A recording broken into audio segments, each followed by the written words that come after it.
चलिए आज हम जानते हैं कि आयुर्वेद में जो द्रव्य बताए हुए हैं तो उनके प्रकार बताए हैं। आज हम जानेंगे कि उत्पत्ति भेद से जो द्रव्य के प्रकार कौन कौन से होते हैं।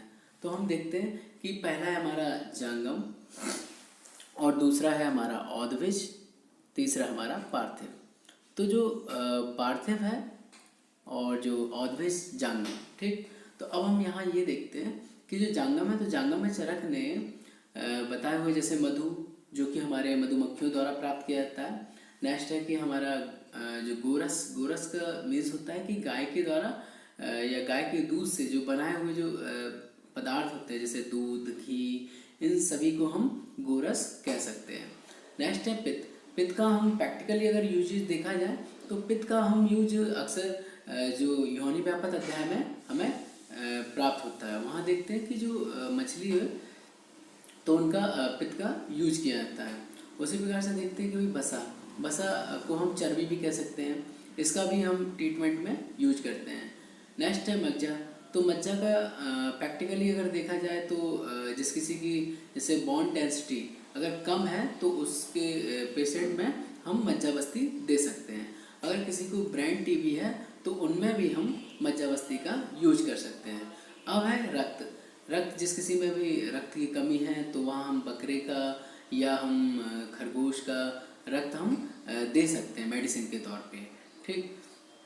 अब हम देखते हैं कि मांस, मांस जिस जिस किसी व्यक्ति में मांस क्षय हो रहा है तो उस व्यक्ति में हम मांस दे सकते हैं।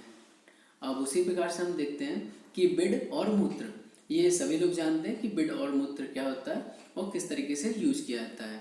मूत्र का एग्जाम्पल देख सकते हैं हम, जैसे कि गोमूत्र का यूज हम अक्सर करते ही हैं। उसी प्रकार से चर्म, चर्म का मीन्स होता है कि भाई त्वचा, ठीक। तो अब हम देखते हैं कि जैसे हमारा सर्प होते हैं तो सर्प की जो त्वचा होती है तो उसका अक्सर हम धूपन के रूप में उसको जला के धूपन के रूप में मेडिसिन के तौर पे यूज किया जाता है। अगर जहाँ कहीं पे भी जैसे स्वेलिंग है तो उसमें हम यूज करते हैं। अब देखते हैं कि भाई रेतस, तो रेतस क्या होता है, ये हम यवागु में पढ़ते हैं कि भाई नकर रेतस। तो नकर रेतस क्या करता है, यह शुक्र की मात्रा को बढ़ाने के लिए, ठीक। तो रेतस मीन्स ही शुक्र होता है। अब जानते हैं कि अस्थि, अस्थि का हम सभी लोग जानते हैं प्रैक्टिकली यूज। और स्नायु, श्रृंग, श्रृंग के बारे में थोड़ा देख लेते हैं। जैसे कि हमारा रक्त मोक्षण होता है तब हमें श्रृंग का यूज किया जाता है। तो जानते हैं कि जो श्रृंग है तो वहाँ सक्शन प्रेशर क्रिएट करने के लिए हमें श्रृंग का यूज किया जाता है ताकि ब्लड अच्छे से सर्किट हो सके। नेक्स्ट देखते हैं कि भाई नख और हमारा खुर, केस, लोम, और ये केस, लोम, इन सभी चीज़ों को हम धूपन के रूप में हम यूज कर सकते हैं। अब जैसे रोचन, तो रोचन को हम गोरोचन कह सकते हैं, क्या, गोरोचन। तो यह अक्सर क्या रहता है कि जो गाय रहती है तो गाय के पित्ताशय में जो स्टोन हो जाती है, जो पथरी हो जाती है, तो उसी को हम गोरोचन कहते हैं। इसका यूज मेनली तौर पे ब्यूटी प्रोडक्ट बनाने में किया जाता है, क्या, ब्यूटी प्रोडक्ट बनाने में। तो इस तरीके से हम सभी लोग जान सकते हैं कि भाई जो हमारे जांगम द्रव्य हैं वो हमारे कितने हैं, 19 यानी 90। तो उन्हें हम जांगम द्रव कह सकते हैं। तो इनकी इतनी ही चीज़ें बताई गई हैं चरक के अनुसार कि जैसे हम मेडिसिन बना सकते हैं। अब है औदविज। तो औदविज में चरक ने आ से औदविज और आ से 18, क्या, आ से औदविज और आ से 18, तो हम 18 संख्या बताएंगे। पूछा जाता है क्वेश्चन कि औदविज द्रव्यों की संख्या कितनी है और जांगम द्रव्यों की संख्या कितनी है। तो आप जांगम द्रव्यों की संख्या बताएंगे कि आपके 19 होते हैं और जो औदविज है वो हमारे 18 है, क्या, आ से औदविज, आ से 18। नेक्स्ट देखते हैं कि जैसे इसमें क्या है कि मूल, मूल अर्थात जैसे मूली है, ठीक। त्वक, पेड़ पौधों की त्वक, त्वचा। सार, जो इसमें एस्टेट जो फॉर्म होता है तो उसे हम सार कहते हैं। और निर्यास, निर्यास सभी लोग जानते हैं जो कि हमारा गोंद के जैसा दिखता है, जैसे कि हमारा गुगलू, ठीक। अब है हमारा नाल, नाल हम सभी लोग जानते हैं एक सॉफ्ट एक नली जैसी होती है जैसे कि कमल नाल।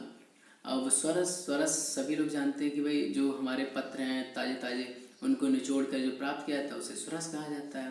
अब है हमारे पास पल्लव, पल्लव, पल्लव मीन्स होता है एक पत्ते, छोटे मोटे पत्ते नहीं, काफ़ी बड़े बड़े पत्ते होते हैं, जैसे कि हम मेडिसिन में यूज करते हैं कि भाई पंच पल्लव, ठीक।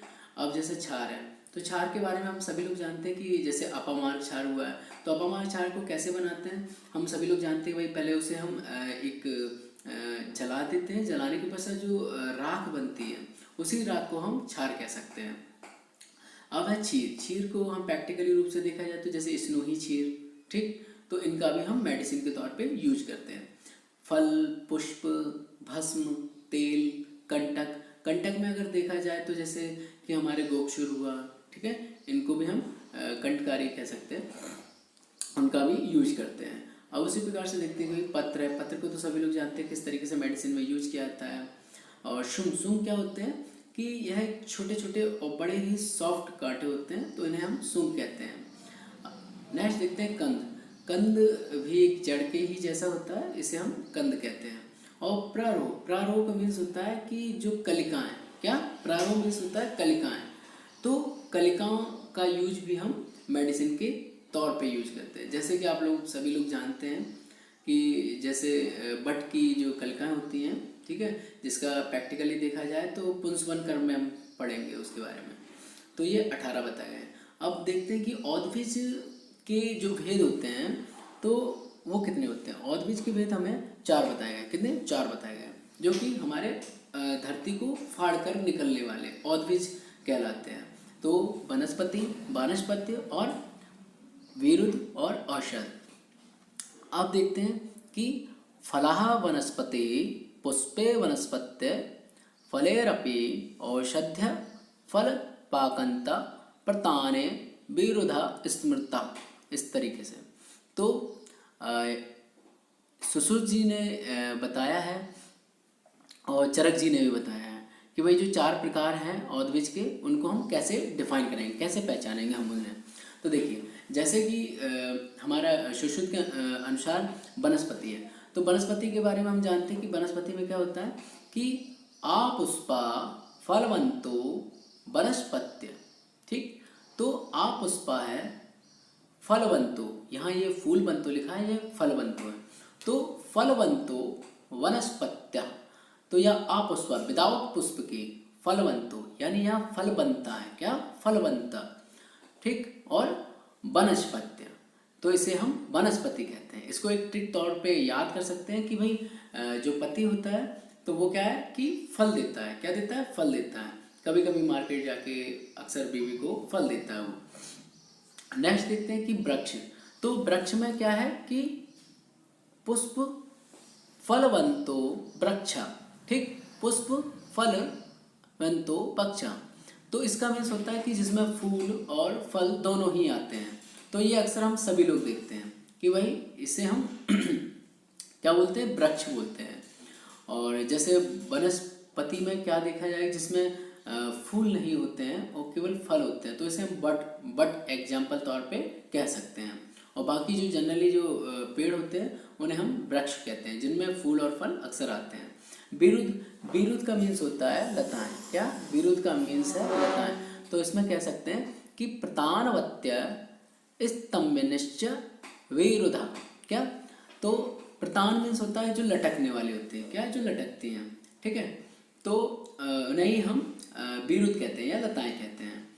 और औषध। औषध में क्या कहा है कि फल पाकनिष्ठा औषध इति, अर्थात जो फल पाक होके निष्ठ मतलब नष्ट हो जाती है, फल पकने के बाद जो नष्ट हो जाती है उन्हें हम औषध कहते हैं। एग्जाम्पल तौर पे जैसे कि हमारा गेहूं कह सकते हैं हम, ठीक। नेक्स्ट देखते हैं कि चरक के अनुसार। चरक। चलिए अब हम जानते हैं कि चरक के अनुसार। सुश्रुत जी के अनुसार हमने पहले पढ़ लिया है। नेक्स्ट हम देखते हैं कि चरक के अनुसार क्या कहा गया है। पहला जो कि वनस्पति, तो वनस्पति के लिए क्या कहा है कि फला वनस्पति, अर्थात जिसमें फल होते हैं उसे हम वनस्पति कहते हैं। उसी प्रकार वानस्पत्य, तो वानस्पत्य हमारे चरक जी ने बताया है। और वृक्ष वर्ड जो शब्द है वृक्ष, यह हमारे सुश्रुत जी ने यूज किया है। तो हमें पता है कि भाई सुश्रुत जी हमारे चरक के बाद ही आए हैं, ठीक है। तो हमें यह याद रखना है कि वृक्ष एक कॉमन लैंग्वेज है, तो वो बाद की है। पहले की क्या थी कि वानस्पत्य, तो वानस्पत्य किसने बताया? हमारे चरक जी ने। तो वानस्पत्य में क्या कहा है चरक जी ने कि पुष्पे वानस्पत्य फलेरपि। ठीक, तो जहाँ पुष्प और फलेरपि यानी कि पुष्प और फल दोनों ही होते हैं उसे हम क्या बोलते हैं? वानस्पत्य। नेक्स्ट देखते हैं कि विरुद्ध। विरुद्ध में क्या कहा है चरक जी ने कि प्रताने विरुद्धा स्मृता, यानी कि जो लटकती हुई दिखाई देती हैं उन्हें हम विरुद्ध कहते हैं। क्या? यानी लताएं। नेक्स्ट देखते हैं कि औषध। ठीक, तो औषध में क्या कहा है कि औषध्य फल पाक अंत, अर्थात जो पकने के बाद यानी अंत हो जाता है जिनका, उन्हें हम औषध कहते हैं। नेक्स्ट देखते हैं कि जो पार्थिव हैं, तो पार्थिव द्रव्य कौन से हैं उनके बारे में थोड़ा जान लेते हैं कि भाई पहले है स्वर्ण। ठीक, तो स्वर्ण तो सभी लोग जानते हैं कि यह एक पार्थिव है। और सामला पंचलोह, अर्थात जो हमारे पंचलोह बताए गए हैं रसशास्त्र में, जैसे कि आपका चांदी है, ठीक, और जैसे यसद है। ठीक, तो इस तरीके से जो 5 प्रकार के जो लोह बताए हैं तो वह कैसे होंगे? हमारे सामला, अर्थात मल के साथ उनका यूज किया है यहाँ। क्या? पार्थिव में क्या? सामला पंचलोह। नेक्स्ट है कि सिक्ता। तो सिक्ता हम सभी लोग जानते हैं कि जो बिल्कुल छोटी वाली जो बालू होती है या रेत होती है उसे हम सिक्ता कहते हैं। नेक्स्ट है कि सुधा। सुधा यानी कि जो चूना होता है, जो जनरली सभी लोग यूज करते हैं कि चूना, तो उसे भी हम पार्थिव में ही रखते हैं। नेक्स्ट है कि मनहशिला। यह रसशास्त्र में सभी लोग जानते हैं कि मनहशिला, मनहशिला हरताल एक साथ अक्सर कॉमन देखे गए हैं, मनहशिला और हरताल। फिर है कि मणि। मणि हम सभी लोग जानते हैं कि भाई जैसे जो सांप होते हैं तो उनके पास भी अक्सर एक ना एक मणि रहती है। और लवड़। लवड़ जहाँ यहाँ एक शब्द में यूज किया गया है, बट यहाँ हमें 5 प्रकार के लवड़ यूज करना है। ठीक, जैसे आपका बेड है, औदवेज है, और जैसे आपका सैंधा लवड़ है। तो इस तरीके से हमें सारे 5 प्रकार के लवड़ याद रखने हैं। गैरिक। गैरिक का मीन्स हम जानते हैं कि जैसे गांव में अक्सर एक लैंग्वेज यूज होती है कि गेर हुआ। क्या? गेर हुआ यानी कि एक चिकनी मिट्टी। कैसी? एक चिकनी मिट्टी, उसे हम गैरिक कहते हैं। उसी प्रकार से एक अंजन होता है कि अक्सर देखा है कि जो प्राचीन काल में काजल का उतना यूज नहीं हुआ करता था, उस टाइम हम अंजन का ही यूज करते थे, तो वो भी एक पार्थिव द्रव्य है। क्या? पार्थिव द्रव्य है। तो ये सभी हमारे पार्थिव द्रव्य हैं। अब देखते हैं कि भाई ग्रह अंग जो कि स्थावर जो 8 बताए गए हैं वो हमारे शुश्रुत जी ने बताए। किसने बताए? हमारे शुश्रुत जी ने। और औदविज हमारे 18 और जांगम हमारे 19, ये दोनों चरक जी ने बताए हैं। और नेक्स्ट देखते हैं कि द्रव्य का वर्गीकरण किया गया है तो उसमें 66 यानी कि 66 द्रव्य लिए गए हैं। अब हम देखते हैं कि कैसे लिए गए हैं। कि पहला है हमारा मूलनी। तो मूलनी में हम जानते हैं कि हमारा मूलनी में 16 लेके चलते हैं। और फलनी, फलनी में हम 19 लेके चलते हैं। महास्नि हमारे 4 हैं। और लवण हमारे पास कितना? 5। मूत्र कितना? 8।